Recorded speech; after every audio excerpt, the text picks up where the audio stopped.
Hi HumeRidge, Coach Jess here, and I've got Dr. Tanya Matchin for HumeRidge Health at Home.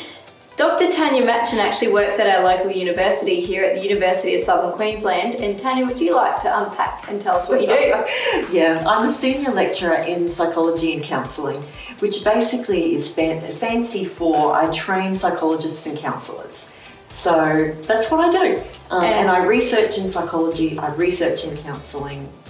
That's it. So in other words, if you didn't understand any of that, she's really smart. So we're going to be asking her some questions today. And I guess one of the things that I want to unpack is there's been a lot of social media buzz around the fact that mental health is going to be the next pandemic, I guess. So what are your comments about that? I probably agree that there are multiple people I'm talking to who are experiencing panic attacks when they go to the supermarket or they go out shopping, simply because they're not used to being around other people. They feel anxious, and you can really appreciate, Jess, if you've got a respiratory disease, even if it's something like asthma, and we know that COVID is a respiratory disease, then you can be really anxious thinking that you're going to get this and not going to be able to breathe and it's going to be the end for you. So certainly people are anxious, they feel really lonely and quite isolated.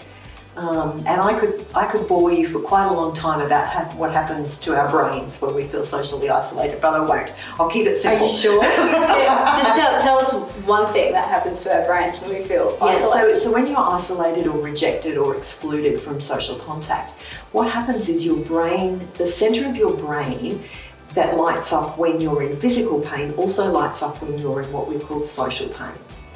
And what we know from the research is that social pain tends to be more easily recalled, and you can experience the intensity of it much more so than recalling physical pain. And that's interesting because it brings up a point that if I broke my leg, I don't have a problem going to a doctor and saying, can you do something about that?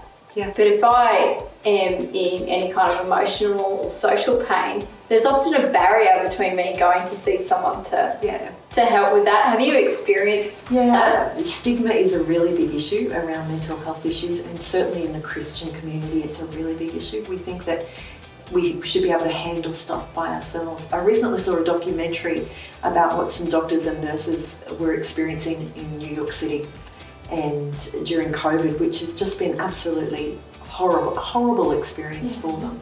And the rates of PTSD amongst those first responders is going to be incredibly high because they're constantly seeing people who are dying. So of course they're going to feel upset, and I mean, what can you say? I'm just blown away by those things. And so if some of us are feeling like, we're having some struggles or something like that, what are some practical steps that we can take? Look, I think some of the HumeRidge Health at Home stuff has been really good. Get out and about, just at a most basic level, get out, do some breathing exercises, and if you're not sure how to do that, there's plenty of resources online that tell you how to do those sorts of things. Talk to your friends, pick up the phone and make sure that you are staying connected with other people. But also, if you're a Christian, go to your Bible. Like, what is God saying? Go and have a read of some Psalms. And of course, HumeRidge has got all of these resources that are available as well. Different messages and communion and all sorts of other things that are around a number of different topics and issues. And of course, there's lots of online resources as well. So you don't even need to go into like a physical bookstore to buy a book about what happens when I, feel like this and I'm a Christian type of thing. You can just download that stuff now.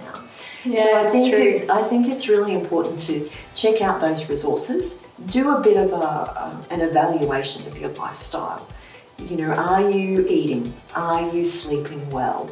And it's okay if there's something going on and for a couple of days you're not doing those things, but if it goes on longer than that, then seek out your professional help. Go to your GP or a psychologist or a counsellor and talk to them about how you're feeling and get to the bottom of those issues.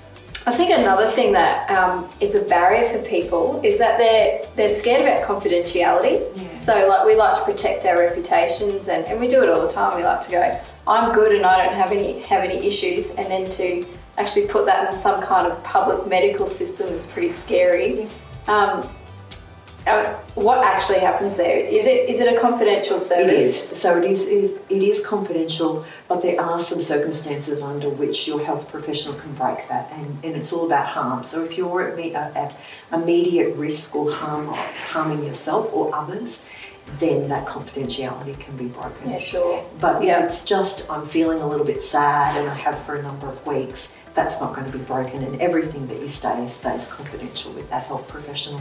Yeah, no, that's so good. And is there one tip that you would like to give to people to hold on to through this social isolation, to go maybe just a reminder or even a verse for us or anything like that? Look, one of the things I've been finding really helpful is some of the verses in the Bible that speak to me, and sometimes that's when I do my daily devotion and something will just leap off the page and I'll go, oh, that's such a good thing.